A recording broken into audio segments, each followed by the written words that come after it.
Assalamu alaikum. I'm reading your comments and today's question is fascinating. Why does the Quran say that everything was created in pairs?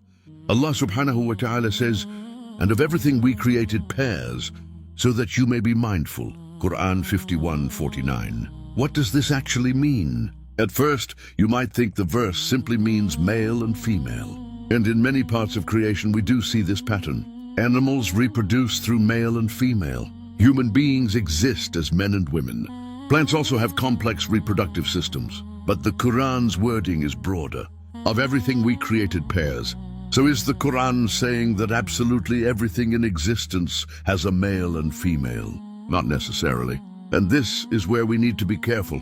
The Quran is not a biology textbook, and we should not force a modern scientific interpretation onto the verse. The concept of pairs in the Quran can be understood more broadly than biological sex. Allah subhanahu wa ta'ala says, "Glory be to the one who created all pairs, from what the earth produces, and from themselves, and from what they do not know." Qur'an 36:36. Notice those final words. And from what they do not know. That is powerful. The Quran reminds us that human knowledge has limits. We discover patterns in creation, but there are also things about creation that we do not yet understand.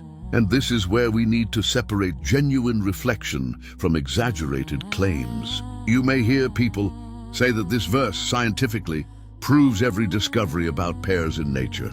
We should not make claims that the verse itself does not clearly establish. Instead, look at the broader picture. Creation is filled with relationships, contrasts, complementary systems, and things that depend upon one another day and night. Land and sea, male and female, different systems inside living organisms working together. Even at the level of physics, we observe different kinds of properties and interactions that shape the universe. But the Quran is not asking us simply to collect scientific examples. It is asking us to become mindful. Why? Because when we look at the incredible relationships within creation, we are being invited to think about the Creator behind them. And this is where the verse becomes much deeper. Think about your own existence. You depend on countless things you did not create. You need oxygen. Plants use carbon dioxide. The food you eat depends on sunlight, water, soil, and countless biological processes. Your body itself is made of systems that communicate and cooperate with one another. You are not an isolated piece of existence. You are part of an enormous network of relationships. And the Quran repeatedly directs our attention toward these signs. Allah subhanahu wa ta'ala says, "And among his signs is that he created for you spouses from among yourselves, so that you may find tranquility in them. And he placed between you affection and mercy." Quran 30:21. Here the idea of pairs is not presented merely as biology.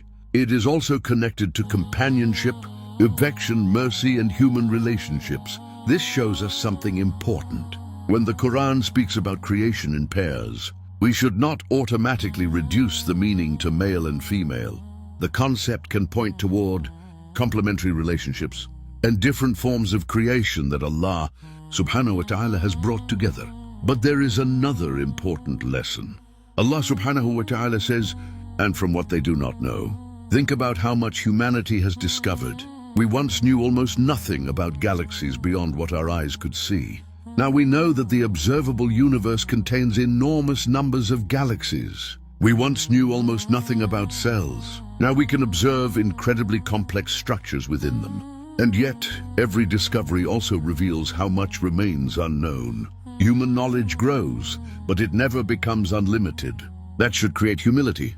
So when we read the Quran, we should not desperately search for a scientific miracle in every sentence. We should ask a deeper question. What is this verse asking me to notice? The Quran says, "So that you may be mindful." That changes everything. The pairs are not the destination. They are signs. The relationships in creation are signs. The complexity of life is a sign. The balance and order of the universe are signs. And the more we discover, the more we realize how much there is that we do not know. Before we finish, I want to remind you that I may not always have the resources. to create completely new visuals for every story. So some scenes may be familiar, but the purpose of this channel is not perfect imagery. It is to share reminders that benefit our hearts and, by the permission of Allah subhanahu wa ta'ala, bring us closer to Him. So next time you see a pair in nature, don't just see two things. Ask yourself, why does this relationship exist? Why does it work? And who created the system that allows it to exist? Allah subhanahu wa ta'ala says, "And of everything we created pairs, so that you may be mindful." Maybe the real miracle is not simply that pairs exist. Maybe the sign is that creation constantly points beyond itself.